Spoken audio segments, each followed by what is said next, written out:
Atención El Salvador. El tribunal ya había condenado a El Tatuado a 110 años de cárcel. Esa parte de la historia probablemente ya la conoces. Pero lo que las autoridades revelaron inmediatamente después es todavía más difícil de creer. En el mismo expediente, sentadas en el mismo banquillo, estaban su propia madre y su propia hermana. No por parentesco, no por estar cerca en el momento equivocado. Estaban ahí porque el tribunal comprobó, con nombre y apellido, que ellas también participaron en el mismo esquema que le robó miles de dólares a familias que solo querían una cosa: sacar de la cárcel a un padre, a un hijo, a un hermano detenido durante el régimen de excepción. Si te interesa conocer las capturas más importantes, los operativos policiales y las condenas más impactantes contra la delincuencia en El Salvador, suscríbete ahora mismo al canal, porque lo que vas a escuchar en los próximos minutos es una de las historias más perturbadoras de todo el fenómeno de estafas ligadas al régimen de excepción. Para entender por qué esto golpea tan fuerte, hay que regresar al punto de partida. El régimen de excepción, vigente en El Salvador desde el 27 de marzo de 2022, ha permitido la detención de decenas de miles de personas señaladas de pertenecer a pandillas. Con cada oleada de detenciones llegó también una oleada de desesperación. Madres, esposas, hermanos y padres de los detenidos que no sabían cómo ayudar a su familiar, que no entendían el proceso judicial, que solo querían una respuesta. Y donde hay desesperación, siempre aparece alguien dispuesto a venderles una falsa esperanza. ¿Qué fue exactamente lo que ofrecía esta estructura a esas familias desesperadas? La respuesta es tan simple como cruel. Perfiles falsos en redes sociales que prometían gestionar la liberación de un detenido bajo el régimen de excepción, a cambio de sumas de dinero que llegaban hasta $30.500. No hablamos de una estafa pequeña ni de un engaño improvisado. Hablamos de una operación con roles definidos, con movimientos de dinero organizados y con un líder que dirigía todo desde otro país, mientras su nombre se convertía en sinónimo de miedo para cientos de familias salvadoreñas. Ese líder era Mateo Sebastián Pintor Rodríguez, conocido como El Tatuado. El Tribunal Segundo contra el Crimen Organizado de San Salvador determinó que él encabezaba la estructura y por eso recibió la condena más alta de todo el proceso: 110 años de prisión por lavado de dinero y activos, estafa agravada, extorsión agravada, hurto de identidad y agrupaciones ilícitas. 5 delitos distintos, todos apuntando hacia la misma persona. ¿Y cómo operaba exactamente este tipo de fraude que tantas familias salvadoreñas terminaron enfrentando durante el régimen de excepción? El mecanismo no era complicado, y precisamente por eso resultaba tan efectivo. Se creaban perfiles falsos en redes sociales, muchas veces haciéndose pasar por abogados, gestores o incluso funcionarios con supuesto acceso a los expedientes judiciales de los detenidos. Contactaban a las familias que, desde el inicio del régimen, buscaban desesperadamente cualquier información sobre un pariente arrestado. Les ofrecían una salida rápida, pagar una suma de dinero a cambio de acelerar o garantizar la liberación. Ninguna de esas promesas tenía sustento legal real. Era, simple y llanamente, un negocio construido sobre la angustia ajena. Este tipo de esquema no es un caso aislado. Las autoridades salvadoreñas han identificado, durante los últimos años, múltiples estructuras que replican el mismo patrón: aprovechar el desconocimiento de las familias sobre los procesos judiciales del régimen de excepción para venderles falsas gestiones. Pero pocas veces una de estas estructuras había llegado a un juicio con un desglose tan detallado de quién hacía qué, y con tantos nombres del mismo núcleo familiar apareciendo en la misma sentencia. Pero aquí es donde la historia se vuelve incómoda de una manera distinta. Porque cuando la fiscalía terminó de desmenuzar la estructura completa, no encontró solamente a un líder y a un grupo de desconocidos reclutados para el fraude. Encontró que dentro de esa red operaban su madre y su hermana, 2 mujeres con el mismo apellido que el hombre que estaba estafando a familias enteras, y que el tribunal decidió juzgar, no como víctimas colaterales de la fama de su pariente, sino como parte activa del engranaje criminal. La primera en aparecer en la sentencia junto al líder es Jennifer Guadalupe Mengíbar Pineda, condenada a 50 años de prisión por extorsión agravada, estafa agravada, lavado de dinero y activos, y agrupaciones ilícitas. Su condena, la segunda más alta de todo el proceso, ya deja claro que esta no era una estructura de aficionados. Pero es lo que viene después lo que realmente cambia el tono de esta historia. ¿Qué papel específico jugaba la madre del tatuado dentro de todo este esquema? Frania Elizabeth Pintor Rodríguez fue condenada a 5 años de cárcel, exclusivamente por el delito de lavado de dinero y activos. Es decir, el tribunal no la encontró culpable de haber diseñado los perfiles falsos, ni de haber negociado directamente con las víctimas, ni de haber orquestado la extorsión. La encontró culpable de haber movido, procesado o encubierto el origen de un dinero que ella sabía que provenía de un fraude. El dinero que salía del bolsillo de una madre desesperada en San Salvador pasaba, en algún punto de su recorrido, por las manos de la madre del hombre que estaba diseñando el engaño. Esa sola frase ya es suficiente para entender por qué este caso genera tanta indignación. No se trata de una mujer que desconocía por completo la actividad de su hijo.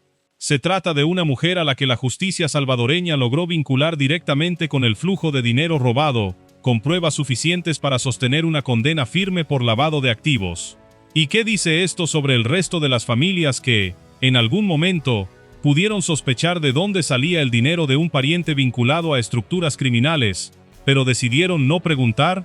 Es una de las preguntas incómodas que este caso deja abierta más allá del expediente judicial, porque la sentencia contra Frania Elizabeth Pintor Rodríguez no se sostiene en una simple sospecha, sino en pruebas concretas de manejo de fondos. Y eso obliga a pensar en cuántas estructuras criminales, en distintos puntos del país, siguen operando hoy con el mismo esquema. Un líder visible, perseguido por las autoridades, y un círculo cercano, muchas veces familiar, que sostiene en silencio la parte financiera del negocio, convencido de que su cercanía sanguínea con el criminal los mantendrá siempre fuera del radar de la justicia.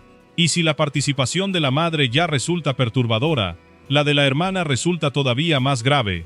Gabriela Alexandra Pintor Rodríguez, hermana de El Tatuado, fue sentenciada a 15 años de prisión, 3 veces la condena de su madre, pero la diferencia no está solo en el número de años, está en la cantidad de delitos que el tribunal logró comprobar en su contra. A Gabriela Alexandra no la condenaron únicamente por lavado de dinero y activos, también la condenaron por estafa agravada y por agrupaciones ilícitas. ¿Por qué la hermana recibió una condena tan superior a la de la madre si ambas pertenecían a la misma familia y a la misma estructura?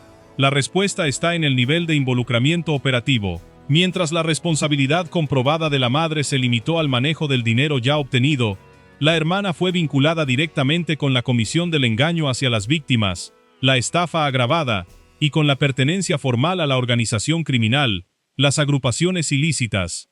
En otras palabras, la madre lavaba lo que ya se había robado. La hermana, según la sentencia, participaba en el proceso de robar. Esa distinción no es un detalle menor.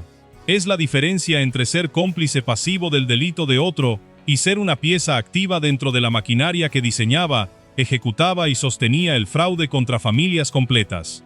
Y es exactamente esa distinción la que el tribunal usó para justificar por qué una recibió 5 años y la otra 15. ¿Cómo lograron las autoridades comprobar que el dinero robado a familias desesperadas terminaba pasando por las manos de la propia familia del criminal? Según lo que reveló el proceso judicial, la estructura operaba con un sistema de reparto claro.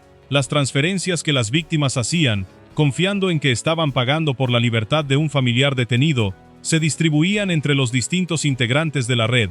Una parte de ese dinero se quedaba dentro de El Salvador, repartida entre quienes participaban en la operación diaria del fraude, y otra parte era enviada directamente a Colombia, donde El Tatuado vivía prófugo desde antes de su captura. Ese dato, el envío de dinero hacia Colombia, es la pieza que conecta todo el rompecabezas. Porque mientras las autoridades salvadoreñas documentaban que Pintor Rodríguez exhibía un nivel de vida alto en territorio colombiano, estaban también reconstruyendo, transacción por transacción, cómo llegaba ese dinero hasta él, y en ese circuito de transferencias, nombres, sumas y fechas, aparecieron su madre y su hermana. Pero antes de llegar al momento en que todo esto se desenredó frente al tribunal, hay una pregunta que probablemente te estás haciendo. ¿Cómo cayó El Tatuado en primer lugar? La captura ocurrió en marzo de 2025, en Río Negro, Antioquia, cuando intentaba abordar un vuelo con destino a España desde el Aeropuerto Internacional José María Córdoba. Tenía notificación roja de la Interpol y era buscado por el Juzgado Tercero de Vigilancia Penitenciaria y de Ejecución de la Pena de San Salvador, que ya lo reclamaba para que cumpliera una condena previa por estafa. La operación estuvo a cargo de investigadores de la Oficina Central Nacional de Interpol en Colombia, y el propio gobierno colombiano dio detalles del operativo que terminó con su detención antes de que pudiera escapar del continente.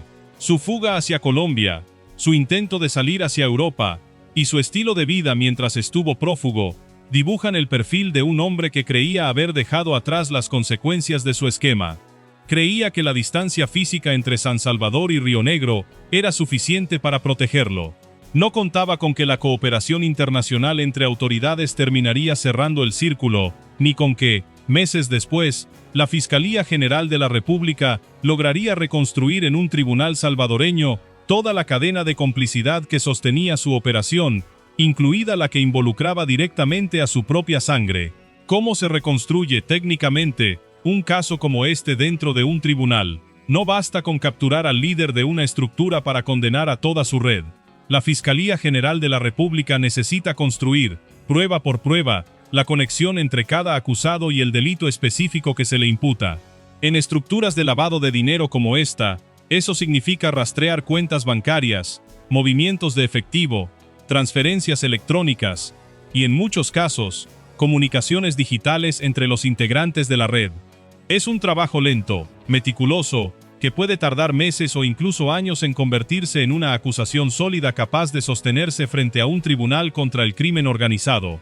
Ese mismo tipo de trabajo de inteligencia financiera es el que ha permitido a las autoridades salvadoreñas desarticular, durante los últimos meses, otras estructuras de fraude de gran escala. El propio marco del régimen de excepción ha impulsado operaciones como la denominada Sultán Fase 2, que según la Asamblea Legislativa, se tradujo en capturas de individuos vinculados al crimen organizado y afectó económicamente a esas estructuras mediante la persecución de sus activos financieros. La lógica es siempre la misma. No basta con encerrar al criminal, hay que perseguir también el dinero, y perseguir el dinero significa, inevitablemente, seguir el rastro hasta quienes lo mueven, lo esconden o lo hacen parecer legítimo. En este caso, ese rastro llevó directamente a la casa de El Tatuado. Ahora viene la parte que probablemente no imaginabas cuando empezaste a escuchar esta historia. El desglose completo de todas las condenas que dictó el Tribunal Segundo contra el crimen organizado de San Salvador contra esta estructura familiar y sus cómplices. Mateo Sebastián Pintor Rodríguez, El Tatuado, 110 años de prisión, por lavado de dinero y activos, estafa agravada, extorsión agravada, hurto de identidad y agrupaciones ilícitas. Jennifer Guadalupe Mengíbar Pineda, 50 años de prisión, por extorsión agravada, estafa agravada, lavado de dinero y activos, y agrupaciones ilícitas. Gabriela Alexandra Pintor Rodríguez, hermana de El Tatuado, 15 años de prisión, por estafa agravada, lavado de dinero y activos, y agrupaciones ilícitas. Frania Elizabeth Pintor Rodríguez, madre de El Tatuado, 5 años de prisión, por lavado de dinero y activos. Y a esto se suman otros 5 integrantes de la estructura, condenados a penas que oscilan entre 26 y 35 años de prisión, según confirmó la información judicial difundida por centros judiciales. Detente un momento en esa cifra: 5 personas más, ajenas al núcleo familiar directo, recibiendo entre 26 y 35 años cada una. Esto significa que la red no se sostenía únicamente sobre los hombros de El Tatuado y su familia. Era una organización con suficiente tamaño, suficiente división de funciones y suficiente flujo de dinero como para necesitar al menos 9 personas condenadas en un solo proceso judicial, todas vinculadas al mismo esquema de estafas contra familiares de detenidos. Y aquí está el verdadero peso de esta historia. No es solamente que un pandillero prófugo terminara capturado en un aeropuerto colombiano. No es solamente que recibiera una condena histórica de 110 años. Es que, al desenredar la estructura completa, la justicia salvadoreña encontró que el círculo más cercano a él, su madre, que lo crió, y su hermana, que crecieron bajo el mismo techo, no solo conocían el origen del dinero, participaban activamente en moverlo, ocultarlo, o en el caso de la hermana, en la ejecución misma del fraude. ¿Qué significa esto para las familias que fueron víctimas de esta red? Significa que el dinero que entregaron confiando desesperadamente en que estaban comprando la libertad de un ser querido, terminó repartido entre una estructura que incluía a la propia familia del hombre que las engañó. Cada dólar transferido con la esperanza de recuperar a un padre o a un hijo detenido, terminó, en parte, financiando el estilo de vida de El Tatuado en Colombia, y en parte, quedándose en manos de quienes compartían con él algo más que una organización criminal. Compartían un apellido. Este no es el primer caso en el que la justicia salvadoreña desmantela una red de fraude sostenida, en buena parte, por vínculos familiares o de extrema confianza personal.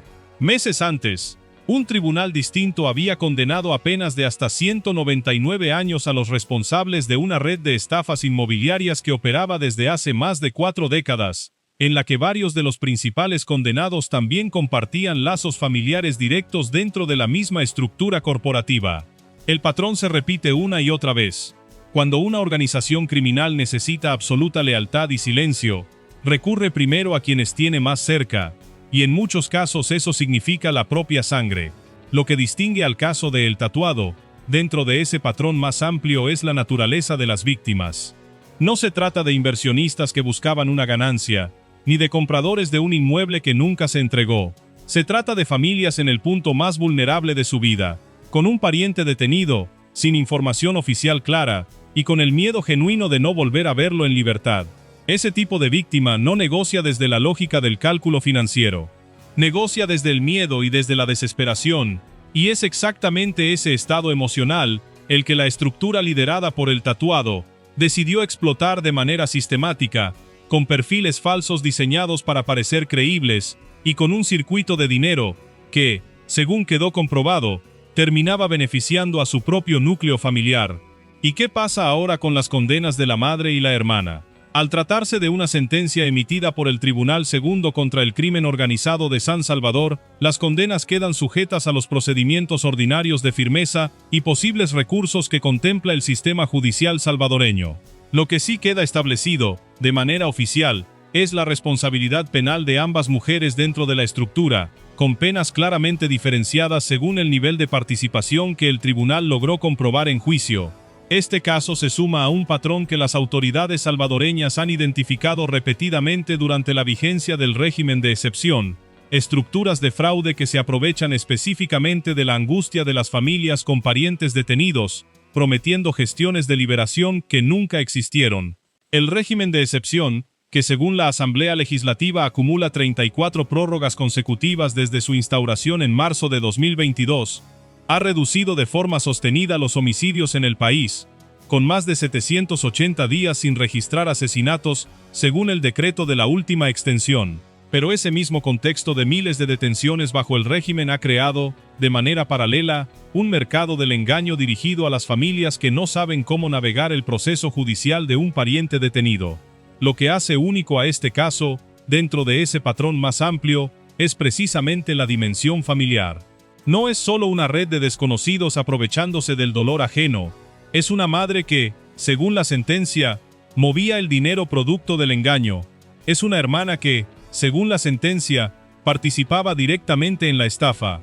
Es la prueba de que, en algunas estructuras criminales, el vínculo de sangre no protege a nadie de terminar frente a un tribunal, y de que la justicia salvadoreña está dispuesta a diferenciar responsabilidades incluso dentro del núcleo más cercano de un criminal ya condenado. ¿Qué podría pasar de aquí en adelante con este caso y con las víctimas que perdieron su dinero? Al tratarse de una sentencia firme por parte de un tribunal especializado en crimen organizado, el proceso de ejecución de la pena sigue su curso ordinario, con la posibilidad de que las defensas de los condenados presenten los recursos que la ley salvadoreña permite.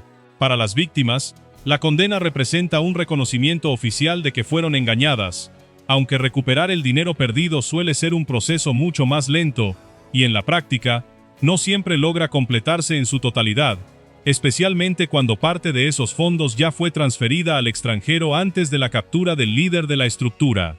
Este caso también se inserta en un contexto político y social mucho más amplio. El régimen de excepción, que acumula 34 prórrogas consecutivas desde marzo de 2022, sigue siendo defendido por el gobierno salvadoreño como la herramienta que permitió reducir los homicidios a niveles históricamente bajos, con más de 780 días sin registrar asesinatos, según el decreto de la última extensión legislativa. Pero ese mismo régimen, que ha significado la detención de más de 83.900 personas según cifras oficiales, generó también un terreno fértil para que estructuras como la de El Tatuado encontraran, en la angustia de miles de familias, una fuente constante de nuevas víctimas. La historia de El Tatuado ya había cerrado, en apariencia, con su condena de 110 años. Pero el expediente completo demuestra que ninguna estructura criminal de este tamaño se sostiene con una sola persona. Se sostiene con una red de complicidades, algunas más visibles que otras, y en este caso, algunas de esas complicidades estaban sentadas en la misma mesa familiar donde él creció. La Fiscalía General de la República logró documentar esa red hasta el último eslabón, y el resultado quedó escrito en una sola sentencia. 9 personas condenadas, 2 de ellas con el mismo apellido que el hombre que diseñó todo el esquema, y decenas de familias salvadoreñas que hoy saben que el dinero que entregaron desesperadas nunca fue a comprar la libertad de nadie. Y quizás esa sea la lección más dura que deja este caso.